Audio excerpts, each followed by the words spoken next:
cloud, then it only focuses on whoever's talking. We ready? We're going. Excellent. Hello, everyone. Welcome to this remarkably warm and sunny Kent Digital Meetup.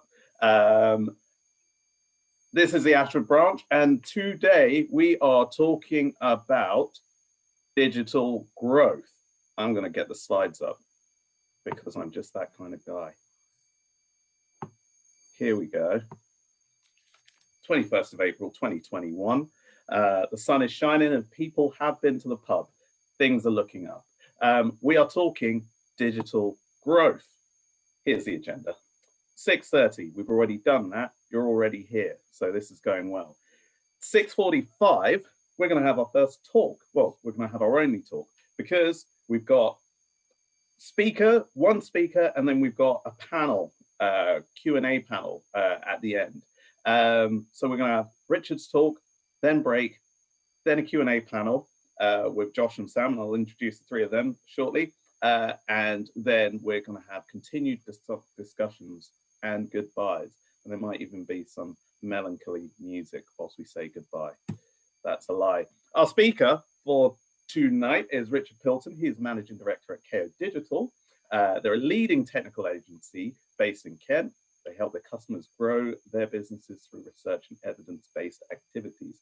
Now, his talk is going to be the 2021 update of a talk that he gave a year ago, in fact, this time a year ago. And it's looking at what the fastest growing companies in Kent are doing digitally. So we're going to see what we can learn from that. Then after the break, we've got our panelists. First of whom is Josh Whiten.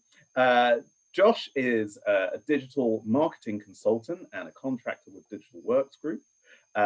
He heads up e-commerce for Pantone, yes, for the color people. And he's been managing e-commerce websites for many years. And he's both worked on the client side and on the agency side. So that gives him quite an interesting kind of insight into kind of how things work. Our second panelist is Sam Beadle. Sam is an events planner at Flutterbee Me events. They create luxury and wow factor events from birthdays, like weddings, corporate events. I know Sam's work. I've seen it at corporate events, at like bloody big ones as well. She is absolutely fantastic. And she's recently helped Aviso Social Day, Aviso Socials, Social Day and Digital Women events. So those are our panelists and our speakers. I am going to hand over to you now, Richard, if I can. Then just remember how to stop my stop share. There we go. I'm going to hand over to you, Richard. Thank you. Right. Google how to Zoom. Right. Hopefully, everyone can see my first slide. Is that correct? Excellent. Thank you. Right. Thank you very much, Aaron.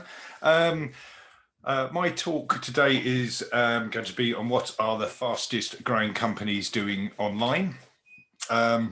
Bit of a repeat of what Aaron's just said, mainly because I don't know how to quickly add lib changes to my script. Hopefully there's going to be some useful information in this talk for you, but if anyone would like some more information or would like to discuss any of the topics further, please feel free to get in touch. Briefly, just a bit of background on Kayo Digital. Kayo is a digital agency that uses a very research-led approach to gather data about our clients, about their customers, about their marketplace and their competitors. Then we use this data to inform our recommendations with respect to developing their websites and also their ongoing digital strategies. The report which I'm going to talk about now is kind of an example of some research we do. We tend not to usually do research horizontally across different industries, but for the purpose of our yearly review, we kind of do it across, as Aaron said, the 50 fastest growing companies. Just to briefly prepare you, I'm going to be talking about what we did in terms of research. Then I'm going to give you a breakdown of some of the key results we found out in the 3 different categories, which is awareness, engagement, and sales. Then I'll speak a little about the technologies that were used by those organizations that we've researched, and if we've got any time we'll do some questions, but I know after this we're going to have a panel anyway, so we'll have more time. So what we did, every year the fastest growing companies in Kent or the South East are published, and every year Kayo then analyzes the websites of these companies to see what we can learn from their activities. We then publish this information in a document called the Kayo Digital Review, and we provide it on our website and other platforms for people to download for free, to read, share the knowledge, and hopefully find some useful information. This year, we actually focused on the 50 fastest growing companies in the South East, rather than the 50 fastest growing companies in Kent. That was mainly because due to COVID, the Mega Growth 50 for the 50 fastest growing companies in Kent was not published. So we had to expand the geography. So yes, last year we did do the 50 fastest growing companies in Kent. I'll say 50 fastest growing companies a number of times in this in this talk. But this has allowed us to learn more about all of those companies and allow us to compare what the difference is kind of between those 2 types of sects. Because interestingly, none of the 50 fastest growing companies in Kent from last year appeared in those fastest growing companies in the South East. So a little bit about those companies. As it says here, 60% of them are B2B, 40% of them are B2C, and obviously it's the South East, they cover those areas.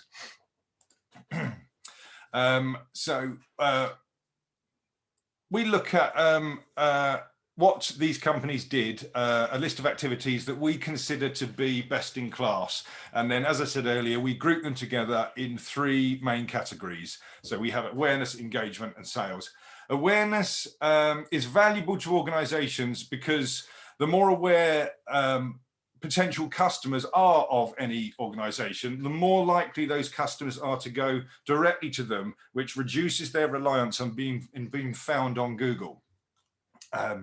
Engagement, that evaluates how companies communicate with existing and potential customers and how successful they are at getting those people to interact with them. And finally, sales, which is basically the which simply looks at the mechanisms that any of the organizations put in place that allow customers to inquire or buy. So quickly, before we get on to the results, why do we do this?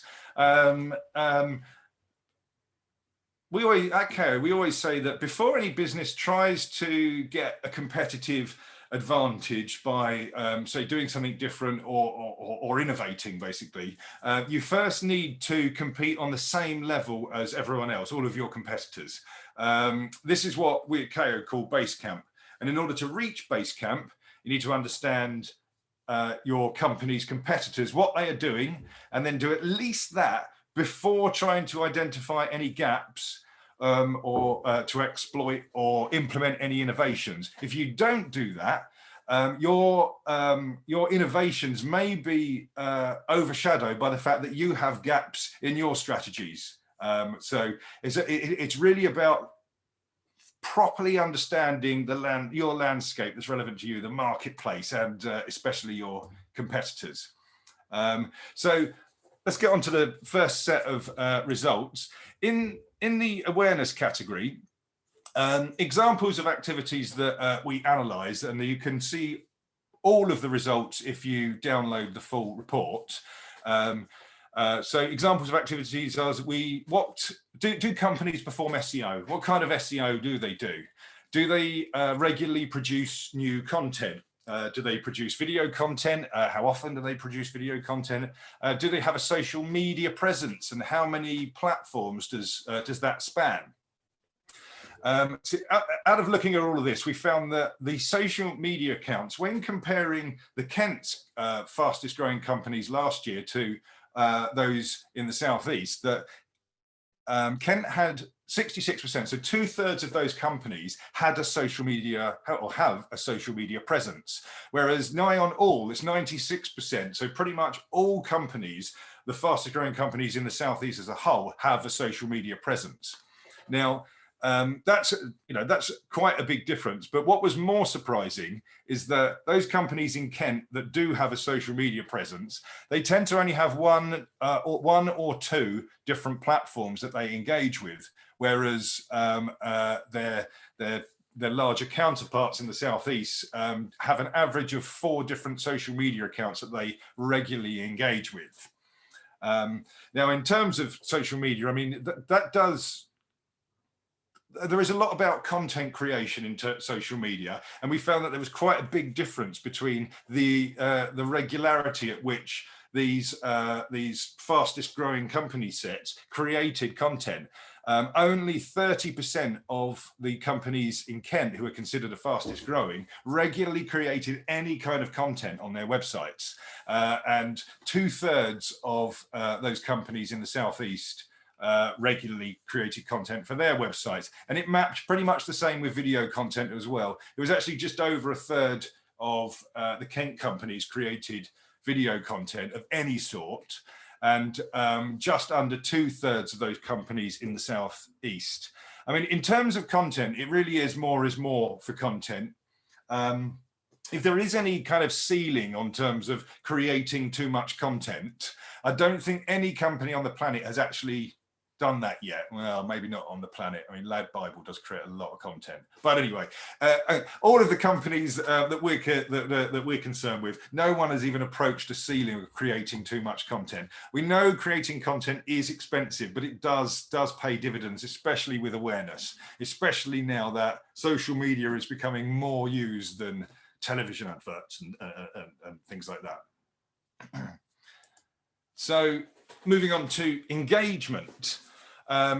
The types of activities we analyze for engagement include things like email newsletters. Do these companies have an email newsletter sign up on their website? Do they employ paid advertising strategies, whether it be on Google or even on social platforms? Do they use social proof? Examples of social proof are things like testimonials on the website, Trustpilot, or even Google reviews. The headline findings in the engagement category was that first one is that email marketing has had an explosion of effectiveness over the past year. This little graph here shows that very recently email marketing has become very, very effective. So why is that? We had to look into why it's become so effective. Could it be COVID? Probably not. We don't think it is. But when we looked into it a bit more, we think it's primarily to do with GDPR. Basically, emails have always actually been this engaging, and I would never agree with this before we did the research. I thought email marketing was dead. Stay away from it. Don't worry. All you do is annoy people almost as much as ringing them up. But it turns out that emails have always been this successful. It's just that they were completely drowned out by the sheer quantity of unsolicited emails being sent. And GDPR has obviously significantly reduced the quantity of unsolicited emails. And now we're seeing that the remaining emails actually have very good engagement statistics. So it does show that collecting good data about visitors on your website or on social media platforms, collecting email addresses where you can, even giving things away, free information, free advice for it is well worth it, because it does enable you to use a very cost-effective means of marketing in a very effective way. The second thing we found, there was a big difference between advertising campaigns of companies in Kent, the fastest growing companies in Kent and the fastest growing companies in the Southeast. We found that those larger companies in the Southeast were a lot more strategic in the way they employed advertising. Basically, Kent companies and smaller companies tended to choose one or two or multiple paid campaigns, but they would tend to run them permanently, as if they had spent a very short period of time working out which ones they thought would be useful and just carried on running them. Now, what the larger companies had done, it seemed, is that they had gathered much more information and much more understanding about their potential customers, and they would only run campaigns on certain days or even certain times of the year. And this obviously enabled them to not run costly campaigns on days or times of the year which didn't convert customers. So not only are they being financially efficient, but it enables them to funnel all of that additional finance into the times where it is more successful. So again, there might be a bit of a trend about this today in terms of gathering good information about your potential customers and even your existing customers and using that properly. That is a really good way to maximize engagement and then ultimately sales. Moving on to sales. The type of activities we analyze for sales include things like whether websites use live chat, whether they have call to actions, the type of call to actions they use, the frequency, the prevalence, whether websites have any form of e-commerce capability. Last year, as it says here, we were quite surprised. We discovered that only 42% of the fastest growing companies in Kent used any form of call to action at all on their website. Websites are interactive. They're more than a poster, they're more than an advert. So not including a call to action is insane. I mean, unsurprisingly, in the fastest growing companies in the Southeast, 80%, so nearly twice as many of them use call to actions. But this is what we said last year, and I'm going to repeat it again this year. There is absolutely no reason why this number is not 100%. It requires very little effort and thought when designing a website. And even now, vast majority, if not all companies have even at least basic content management system. And so there's no reason that even the most basic of call to actions can be put on every page on the website. Just going to take a sip. So, technology. Things we look at with respect to technology, we look at things like what CMSs are used, whether websites are optimized for mobiles and how responsive they are, how accessible they are, whether they perform very well in terms of speed, and if they use automated tracking or any other automated systems. The thing that we found that was quite surprising is, well, basically Google score web pages on their speed and they give them a number out of 100. And this score is used by Google to decide, as one of the variables they use to decide where you appear in search results. So it is something that is used in search engine optimization. And they even now use this as a factor in deciding the order of paid advertising. So it's not just the amount that someone's prepared to pay. They're actually concerned about the speed and the experience that they're going to be directing their searches to. Now, we found last year that out of 100, the Kent's fastest growing companies were scored averagely 33, which we thought was very low. We've now found that the fastest growing companies in the Southeast averagely scored 28, which was even lower. So why was this? So we had to do a bit of research, obviously, to find out what happened and why.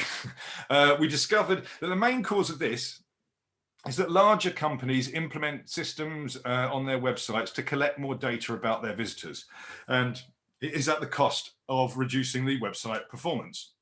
So so we can only infer from that they've decided that more data about those prospects which will allow those companies and their system to understand more about their marketplace, is currently valued higher than the website performance, even though Google will impact their natural search engine results. So yeah, we were quite surprised about that because we assumed everyone was going to get quicker and quicker and quicker, but it turns out that there is a point of diminishing returns. And the other thing we found out is that a number of bigger companies are now using Dxps.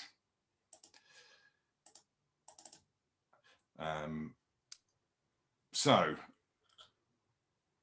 does anyone know what a Dxp is?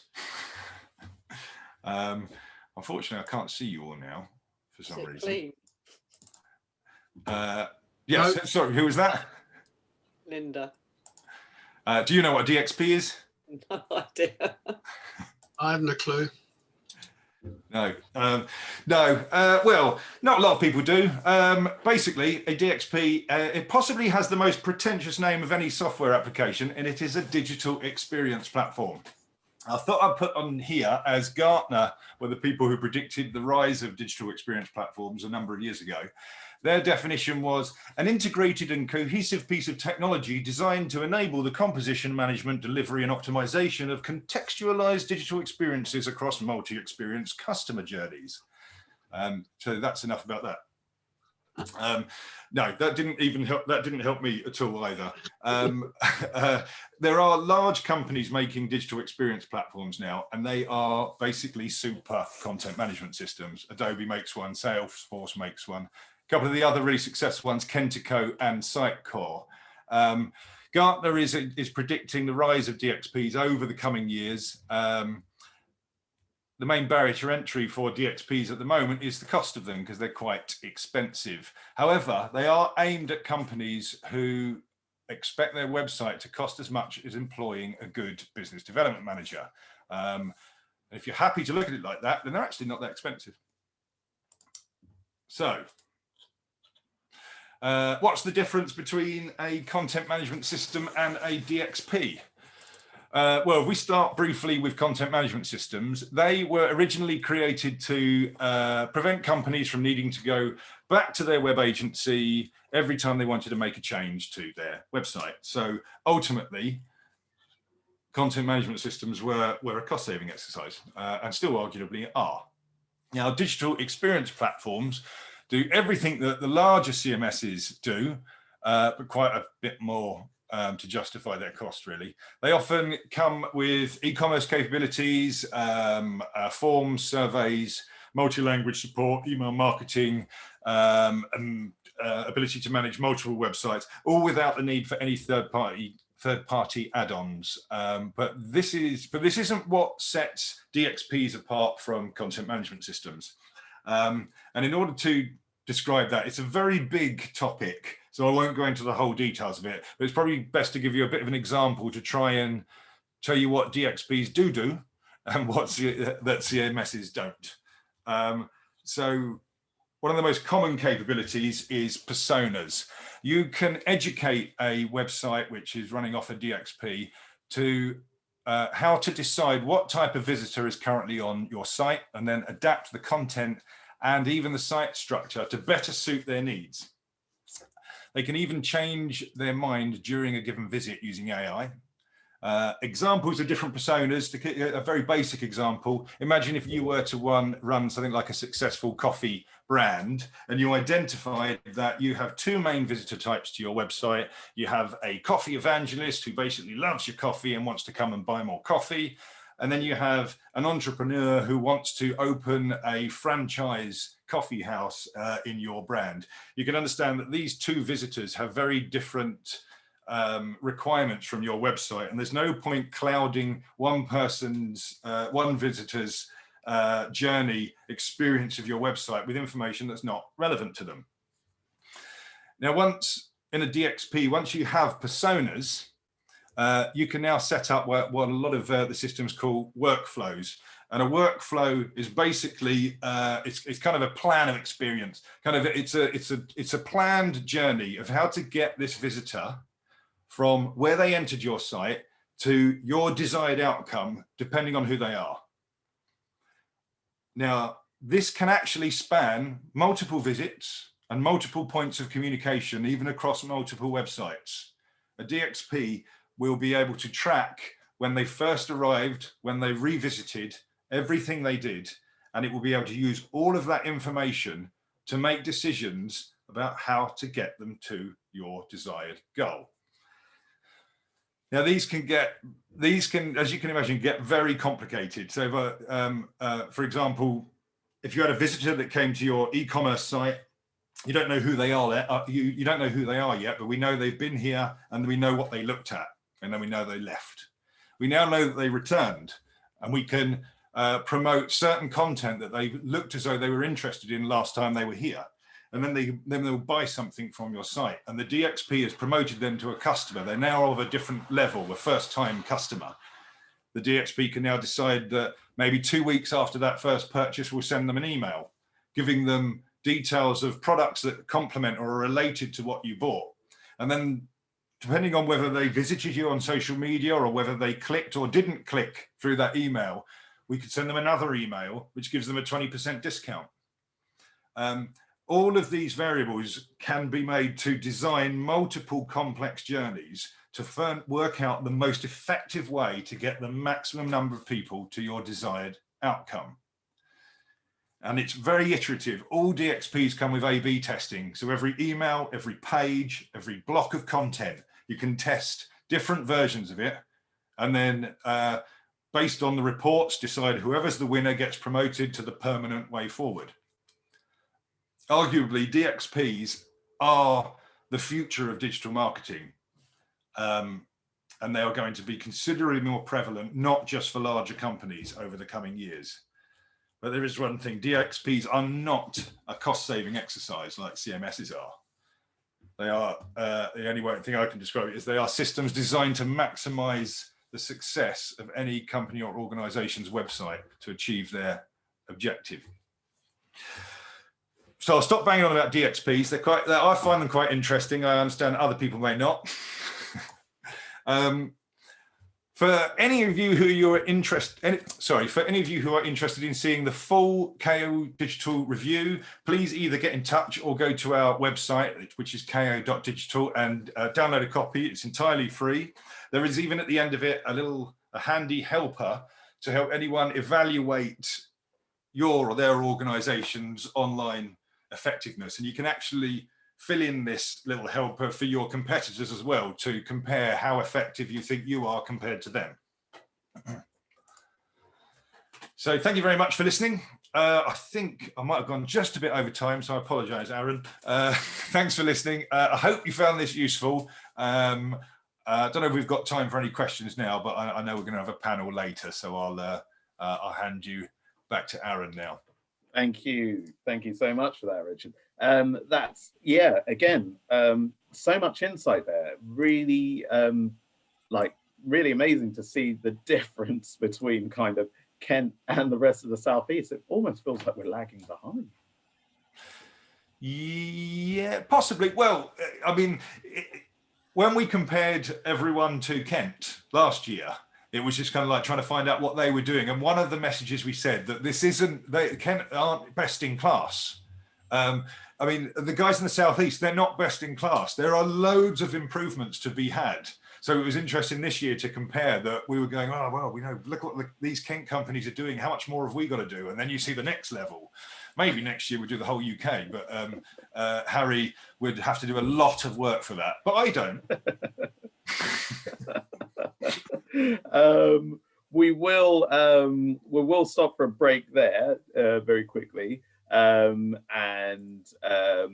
you've got any questions, pop them into the chat, and we'll pick that up after the break.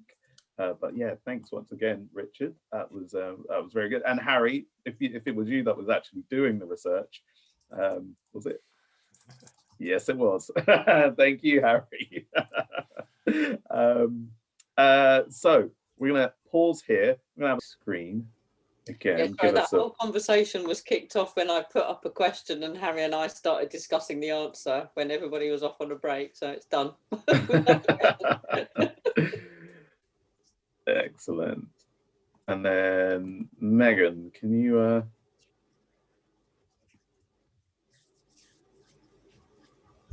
hit record? Are we recording? Already done it. Ah, excellent. Brilliant. Fantastic.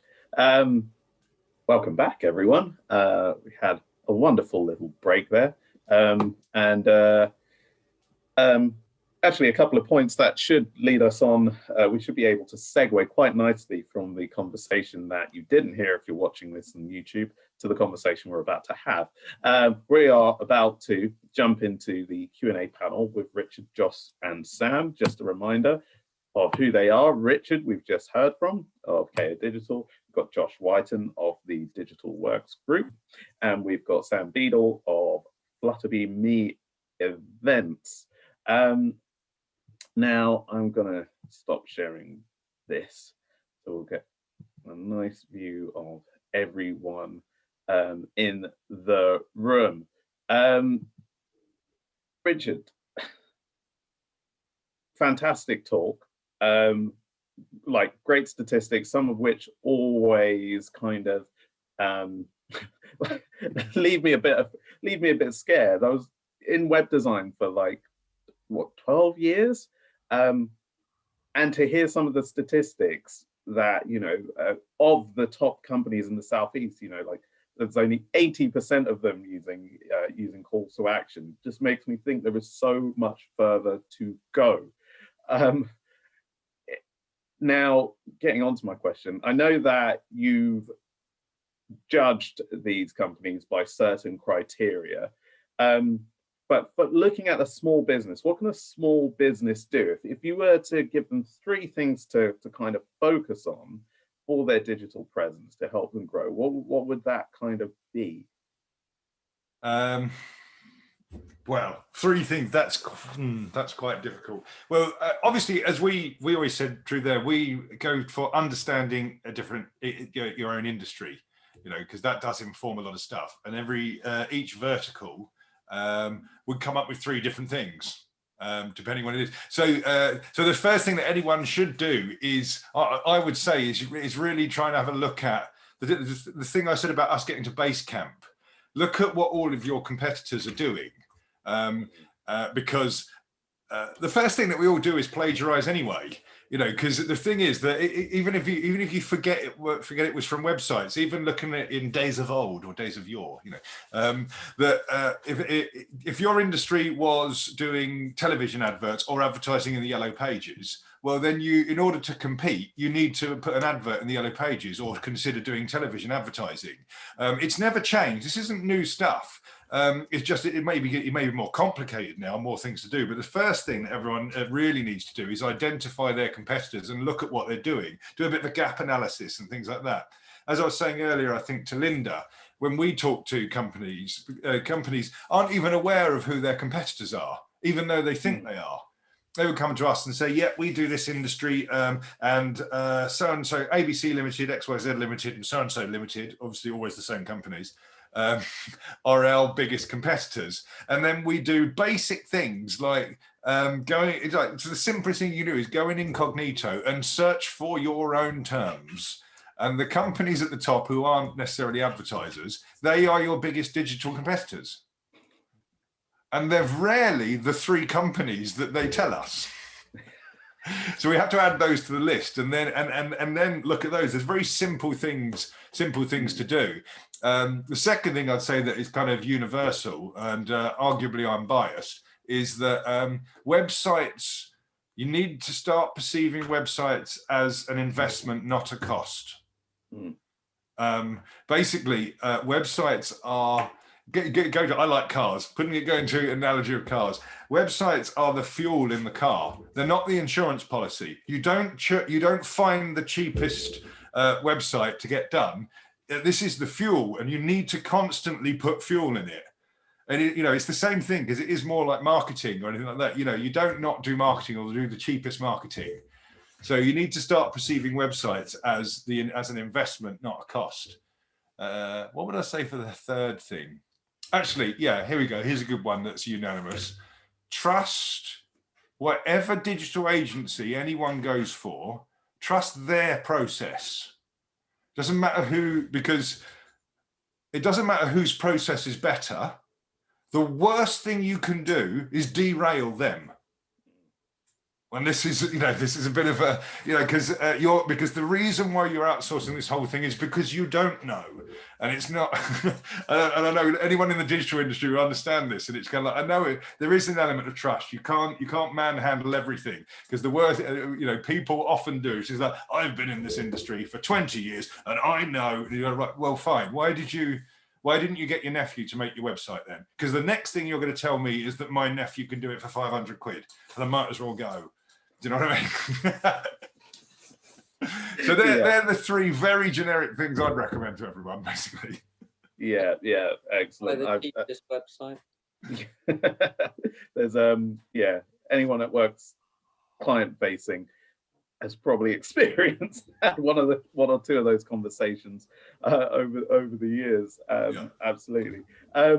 Josh, from a kind of like looking at your sort of agency versus client side perspective, and you've got experience in like very, very big companies. Like, do you agree with the kind of the three things that Richard said? I do, absolutely. And also one thing I'd say is you would be amazed. It's almost like the bigger the company, the more likely they are to screw things up. There's no assumption, but just because a company's bigger, they're doing everything perfectly. Bigger companies, you have all these challenges around teams in silos who won't talk to each other, and the marketing team owns social media and you're not allowed to post anything unless they agree. And anyway, so bigger companies have their own challenges. But thinking about smaller businesses again, and kind of thinking of both sides of the fence, I think my points are probably quite similar. Firstly, I'd say, for goodness sake, make sure you got some analytics in place to measure what's going on. Otherwise, everything's just in the dark. And my second point is kind of related to that. Make sure you've configured your analytics to track the things that actually matter. Going back to Richard's point about calls to action on your website, well, firstly, yes, they should be there. But secondly, just make sure you've got some simple events or goals set up in GA or whatever tool you're using that can actually track that. And just start collecting the data. Don't worry too much about interpreting it. Just start collecting it, because at some point you will need that to look back on. And the third one, again, is kind of an extension of Richard's point about just going incognito and looking at people in your industry. I'd say to any business, go look at yourself.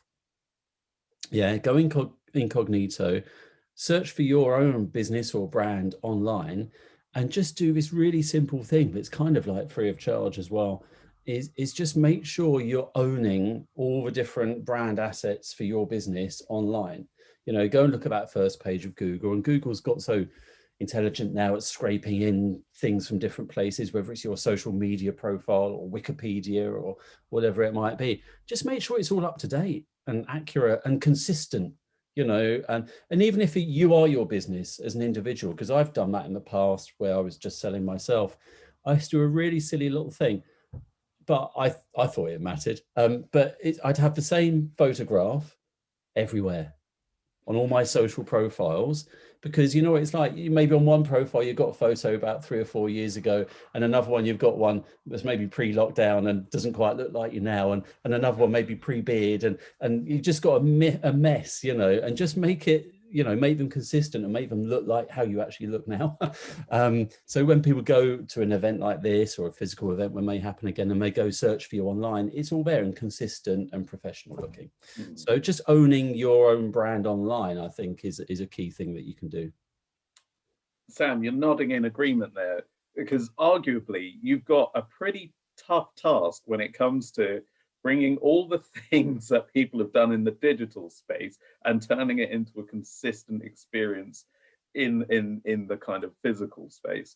Like what joining on from these things, like what I almost want to change the question and ask you kind of what mistakes do people make in digital that they want to translate to physical? Like, how can they tidy that up? Because, you know, arguably there is nothing quite like, and it's I often think of it as a measure of success of a business, how well they're doing when they're like, let's have an event. You know, that's often the next stage of something. That's often when they get to a point where they're like, oh no, we've really got something to say, and it's definitely worth people getting out of their houses and driving miles to come and see us. So what kind of mistakes do you see people make in the digital space when they're trying to hold a physical event? Underestimating how much work it is would be the first one. Online, yeah, it is to an extent a certain amount of work, but when you're on face-to-face, there's so much more that you have to think about. Accessibility, you know, if someone's disabled, you know, wheelchair access, you know, PA system, not just assuming that the venue has it and it's going to be there. You might need to hire it in and stuff like that as well. So many different elements really, and I suppose when you're behind the scenes, maybe you can multitask and do a lot of stuff yourself. I know obviously you've got Megan helping you here tonight, but on the day you need so much more help as well. So it's really having that clear team, just really clear communication with your speakers and to also your audience as well. So making sure that they know exactly what's happening at what time, where they need to be, if there's multiple rooms to go to, if events are happening at the same time, like 2 speakers. Obviously online you can replay, but when we do face-to-face, generally there's never a replay bit. So that could be something that happens in the future. Yeah, so just kind of sort of sticking on this. So you've helped organize, like, you know, like Social Day, which is a big day, and it's also very social. What kind of things do they bring in on that kind of bridges that sort of online offline, that bridges that gap? Because you can follow Social Day through, you know, pretty much any social media platform as well. But then, like, if you're there, massively. So taking an event online, yes, when you're face to face, you might just maybe have one person tweeting, engaging, maybe 2 or 3. When you take something online, you need a whole team of customer service, because you've got issues of people getting onto the platform. You've got people that might not know where that email is with their login details. So you need a whole massive team just for customer service alone. And that isn't the event planner that needs that. You need a whole separate team, because the event planner is making sure that speakers are there and their sponsors are happy and they've got their booths, and also, yeah, making sure everything sounds and everyone's got internet if you're going from like online as well. So like, yeah, that, I mean, having, you know, presented and given talks at events, yes, there's like a team of people that are just running the event, and, you know, you go up there and you say your things and you walk off and everything's great, and then like a team of people tidying up after you. So not to be underestimated. Sort of kind of going back to the kind of like the growth aspect, and the kind of I guess a couple more sort of concrete things that we can kind of learn from Richard's talk. One of the things that I found quite interesting was the number of social media platforms that were being used on average. Now I'm gonna kind of direct this, like, ask Josh, like, if you don't mind, like, how many platforms are kind of like, you know, someone like Pantone using at well, any given time? yeah. And how many people are in that team? Again, that's a really interesting point, because you'd imagine a company, you know, a global business like Pantone would be really top of their game. But, you know, they're international, so there's a specific issue, and it's an American-owned business. So what we're up against, us teams who sit outside the US, is trying to convince the brand team in the US that the whole world doesn't want to sign up to a webinar at 5 p.m. Eastern time US, you know, and also when you go and fill in the form to sign up to the webinar, it's one of those annoying forms where you have to choose from a US state, even if you're outside the US. silly little just user experience things like that. And also trying to convince them that, I suppose for them the conflict is you've got a team in the US who want to control a single profile on every platform like LinkedIn or Instagram. But increasingly there's demands from local teams, and we are actually looking at a trial project to take the French market as a pilot and really localize everything we do and set up a set of social profiles just for France.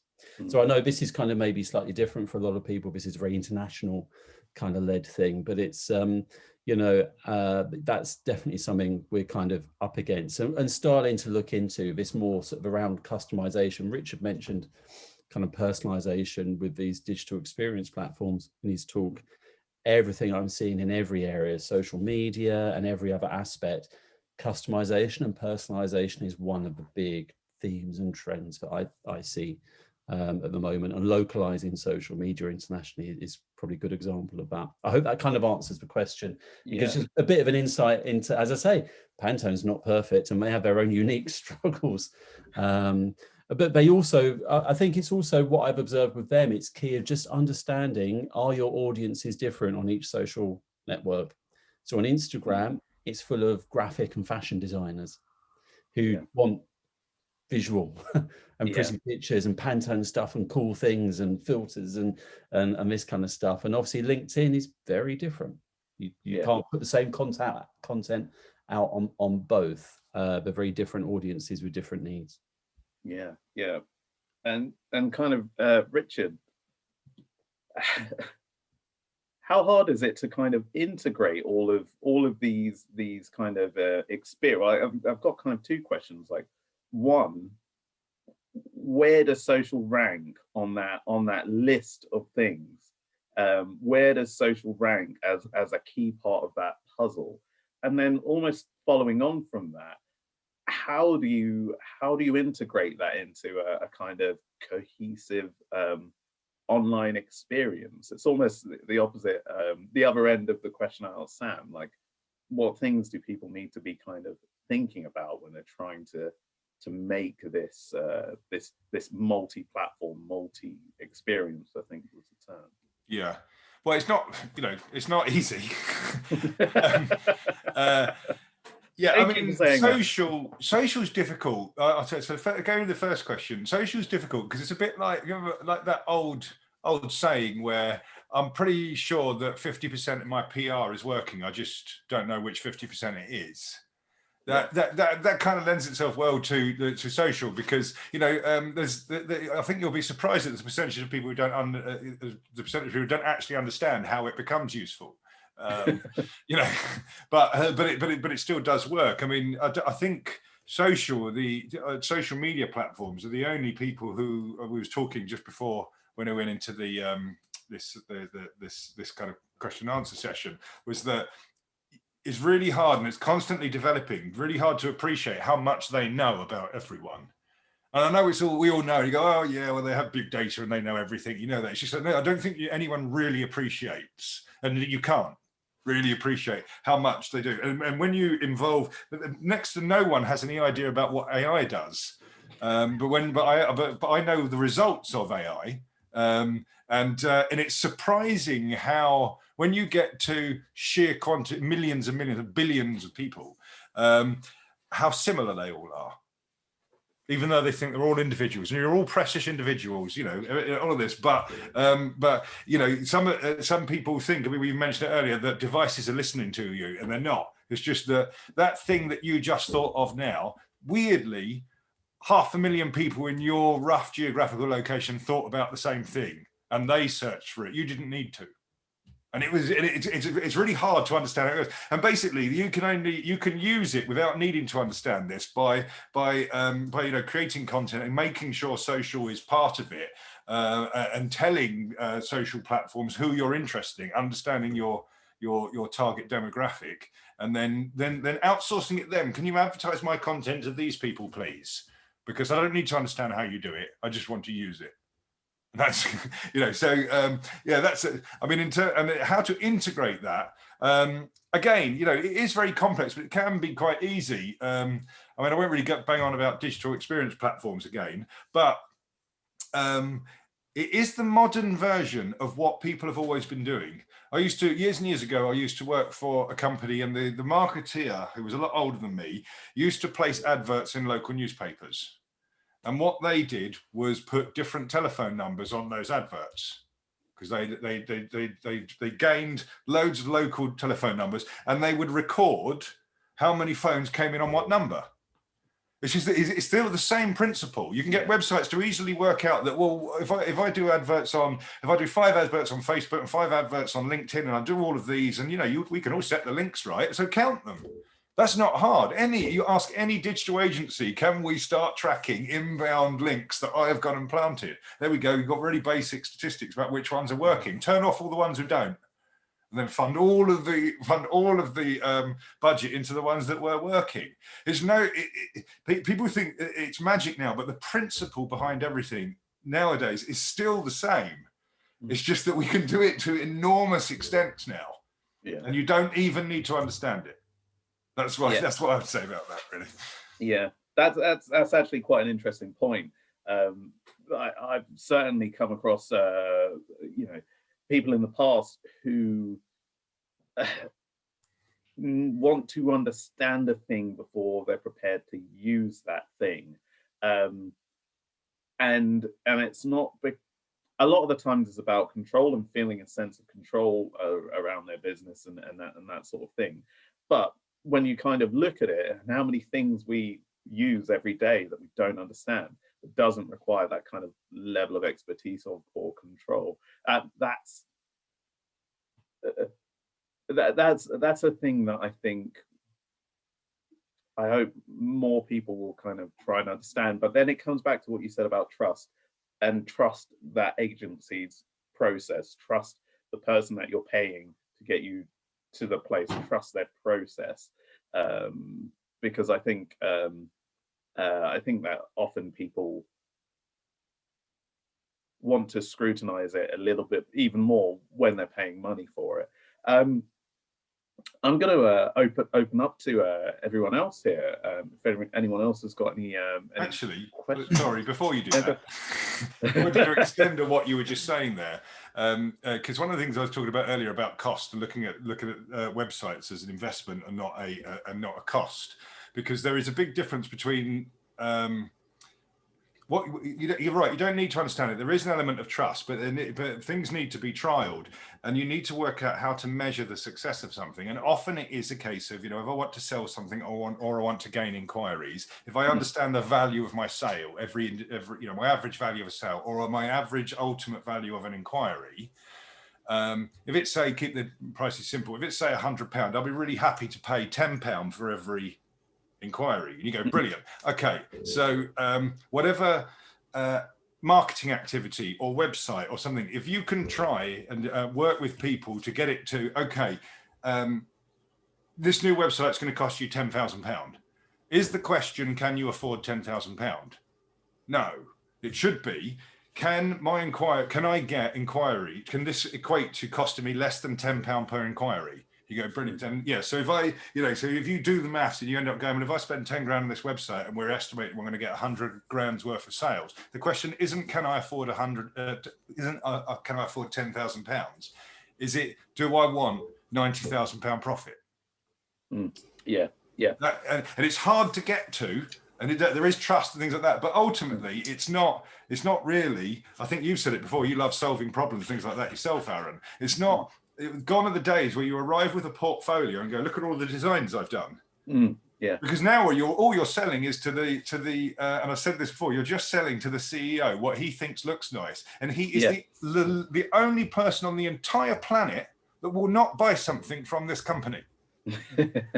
So what does his opinion matter? Yeah, that's it. That's it. And that's no. That's a whole different meetup topic, really, isn't it?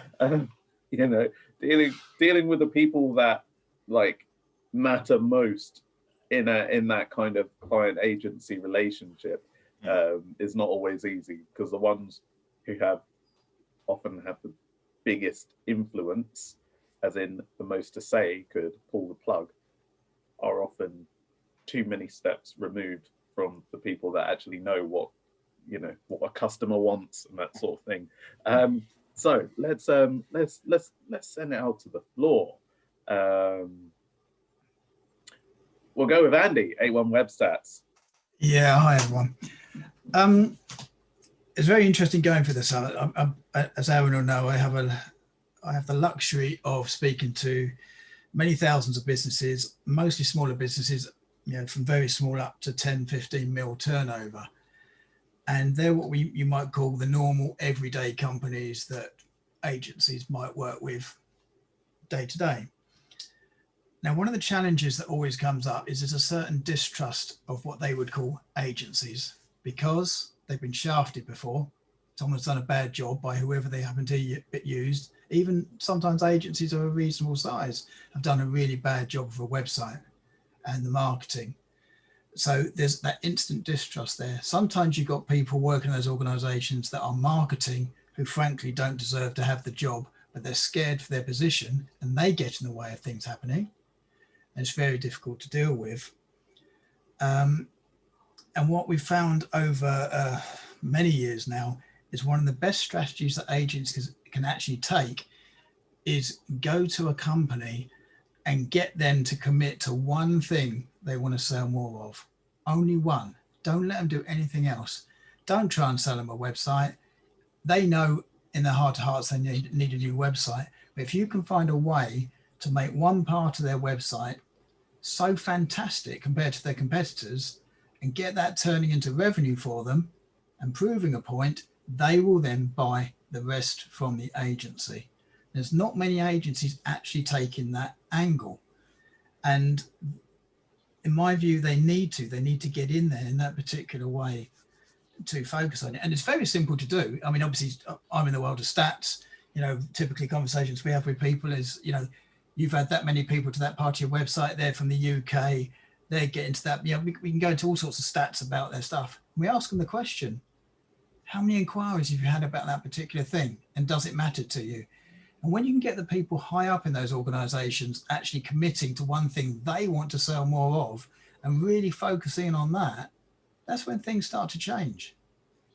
So, you know, an agency, quite often what they will do is they will bypass the guts of a website structure and create something almost in the back of it and generate traffic through to it, not organic stuff, but, you know, generally other traffic through to it, prove it converts, and that starts the relationship going the way it needs to go.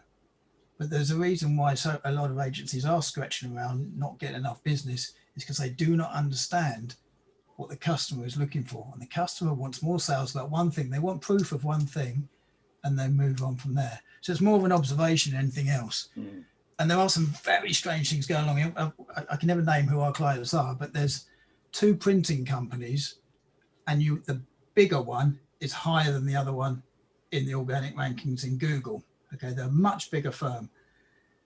The firm that's about 3 positions lower than them, much smaller, is getting a hell of a lot more business from their website than the one higher up. And we know that because we speak to them, we can see their stats, we can see their patterns, because the one lower down is doing better things in their website because they're more nimble and they're more in touch with their customers. So it's not all about search engine positioning because people just go to one thing, don't like that, go to the next one, and the next one, and the next one until something sticks. It's just really fascinating when you get talking to these people. More of an observation than anything else. No questions come out of that, but that's some really interesting, really interesting observations. I've talked to some people that have had their theories about, you know, P1, P2, P3, and you know, even some advertisers that will intentionally underbid on their Google ads so that they're never P1 because they actually think that, you know, you get a better quality of traffic at like P2, P3 in the ad results. It's human nature. If you click on the first thing, if it's not quite right, you go to the next thing and next thing, next thing, until somebody has had the sense to look at all their competitors' websites and has made their landing page better than all the others combined. They're the ones that get the business, and they might be lower down. Richard, I think I might have talked with you about this. I must have told people about it because we've had we've had fantastic companies through the doors at 62 who have had, frankly, shocking websites that are printing money, literally printing money. And we've had to say to them, look, we can do this, we can do that, but a full redesign, it's probably going to lose you money, because the customers trust that old feel. They trust what they know so well that we're actually, like, to modernize it is to risk breaking that trust. You know, it's not very many companies. There was one person that made like duck ponds or something like that, was doing an absolute bomb. Like, website was possible, but so much of it was that kind of sort of force of character and that old school feel. Yeah, no, it is quite interesting, because although it's a bit like, you know, it's a bit like you should have this many calories, or you should eat this, you should eat that. This is all like average across lots of different people. If you were to know exactly if you were to sequence, I know you love sciencey stuff like me, if you were to sequence your own genome, you'll work out that actually you should have 2,700 calories, and you should eat less broccoli and more cabbage and things like that, because that's specific to you. So when people are saying, you know, you should get high performance on your website, you should do this for SEO, this is all generally rules of thumb and things like that, but it doesn't mean that other things won't work. My most favorite example, I'm going to quickly share my most favorite website, because this website turns over literally millions a year in the UK. I don't know, I can't remember exactly how many, it was tens of millions. Has anyone ever heard of Ling Cars? Oh, yes. Oh, God. This is Ling Cars. They literally lease and hire cars, and I'm going to stop that because it's so offensive. You know, but this website works because and people know it because it's so bad. If they, like what you're saying, if they came through your door, Aaron, and said, "Can you design me a new website?" You'd go, "There's nothing we could do to help you." Anything we do would probably lose you millions, I'm afraid. Yeah, that's the thing. So their website stats are going up because of the tourist views that people are going in just to see how awful their website is. Possibly. And then as soon as you remember, oh, where should I go and lease a car? I could go to that leaseanycar.com. Oh, what about Ling Cars? Remember that? Might as well check it out. It's funny anyway. And then you realise that they're quite competitive and the cars are good. Can I ask a question, Aaron? Yeah. Yeah. Richard, I won't need to go out and code my genome, because my Fitbit tells me how many calories I need. Cool. But going back to your presentation and moving a little bit forward from the question that I posted, running through that top 250, and I did just eyeball them really quickly. There's about 1% of them that are under the 100 employee mark. The top ones, Turner and somebody who turning over 750 million pounds in construction industry. Their operating profits are 87 million. Yeah. Which it's questionable whether they're actually making any net profits, but we won't go there. But no, the stats or the demographics that you presented based on the research on those top 250 are clearly big corporates who have got inordinate sums of money to spend on websites and SEO and online marketing. How does that whole sort of statistical analysis change for an SME market? Not necessarily. I mean, basically, I think it is actually regurgitating what I said earlier in terms of the people we analyse for the purpose of this report is kind of arbitrary, or the companies we analyse. But there are interesting statistics. You should look at the best in class internationally to get information. This is one thing that you can do now. You didn't used to be able to do it, 30, 50 years ago, and a lot of these things aren't. Yeah, well, exactly. I mean, I think if I remember rightly, if you download this year's Kayo Digital report, that those companies actually spend no more effort in terms of their activities on SEO than the companies in Kent. That was something that there was not any division in at all. Oh. Yeah, so I was just publicising the key findings, and if you have a look at the stats, and when you identify what they do, you know, because if you go, well, all those massive companies and they're using live chats, for example, it's just like, well, they're free. They're free. It's just you can look at it and you can do it. Some of them you may end up going, yeah, but they spend millions every month on PPC, and you go, yeah. Well, that's because they've got massive operating profits, or, you know, you much consider. So there are things that are different, but not all. You absolutely don't find one or two things where you go, well, I couldn't possibly compete with those. That doesn't mean you don't look at everything else that they're doing. So I think this information is very useful, and people should, in their own industries, not only look at their immediate, you know, geographical and their size of company competitors. They should always keep an eye on their best in class.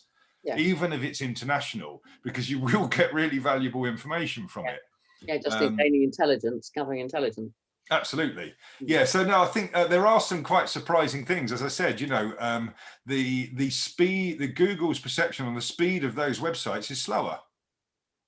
And we found out that they were trying to track and gathering more information. It gives you information about whether you should objectively value speed of the website or collecting more information to use.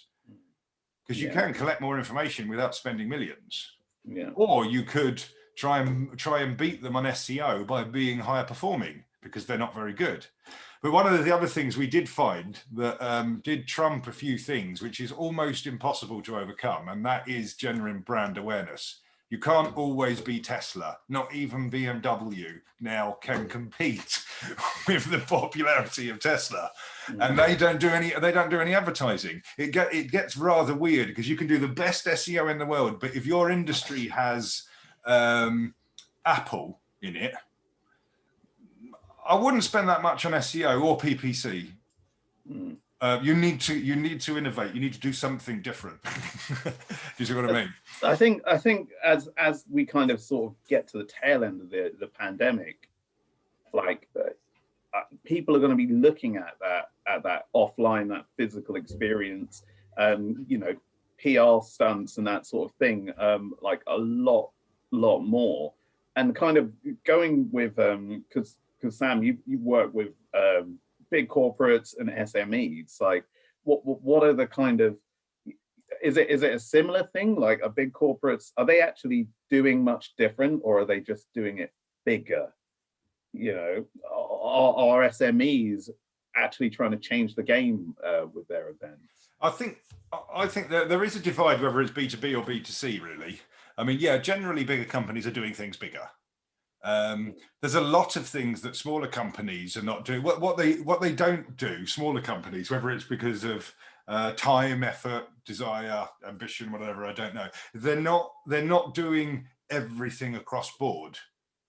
You know, as we said earlier, it's just like, well, why are you only engaging on one or two social media platforms? You don't have to come up with new posts. Just be active on more of them. You know, come up with more content. I know it's not actually costly. It's difficult. We understand it's difficult to come up with the content all the time. But the vast majority of video content nowadays, even Microsoft stuff, take one of the big boys, is on a phone. We're not us as the general public. We're not requiring TV level advert, you know, things. So it is. I think the biggest difference is not actually about the amount of money they spend. It's the fact that they manage to cover all bases. Yeah. That's why I think, you know, you should look at these things. It's the quality of the engagement and the communication, isn't it? Yeah, yeah, that's right. I mean, obviously, in things you know, when you're talking about PPC, how much budget they've got, yeah, they're a lot bigger. But nowadays, you can, I mean, I'm not a PPC expert, but you can go, well, I can't afford to do millions, but I could afford to spend a lot on a few clicks. Yeah. You know, do you see what I mean? So I could be up there for half an hour. And Sam, what's your experience? Is it parallel? Are there parallels between the effort that people are doing and the size of things that people are doing in the digital space compared to in the kind of like physical events side of things? Yeah, definitely. So taking it back to your question of like PR stunts and like taking cars, for instance, I don't know if anyone's watching, it's gone from my head, Grenade. Hang on, I'm trying to think. It's the food brands and stuff. Have you seen their kind of campaigns that they're doing? Obviously, they have some money to put behind it. So they had a hot air balloon and in the shape of a grenade. They took a tank through London campaigning for hospitality and all different industries and stuff like that. So I think if you've got the money, it's about standing out and being different. But like Richard said, you don't actually have to have a huge budget as well, because a lot of campaigns are being filmed on phones. People are being creative at home, trying to think of something a bit different to what to do. One of the companies that I'm loving at the moment is Rise at 7. I just feel like they're taking websites, SEO and all of that behind the scenes that's normally quite a boring subject and actually making it really fun and interactive. They're kind of getting very creative, PR stunts or creating something that's a little bit different. So it's not doing the normal. And I think that's what companies need to do. They just need to think outside the box. What can you do that's different? There's no like kind of set platform anymore. You can do something different, go big. Even events, you know, we're never going to have normal events. I feel personally they're probably going to be hybrid events moving forward. So whether that's like they have the option of, you know, maybe 200 in a room, but then 1,000 people can join online. It also opens it up for around the world as well. So your audience, so take Social Day, for instance, we had majority of an audience in the UK and part of Europe who could fly in, could come to London. But now by taking it online, we actually have an audience in Australia, the Middle East, and America.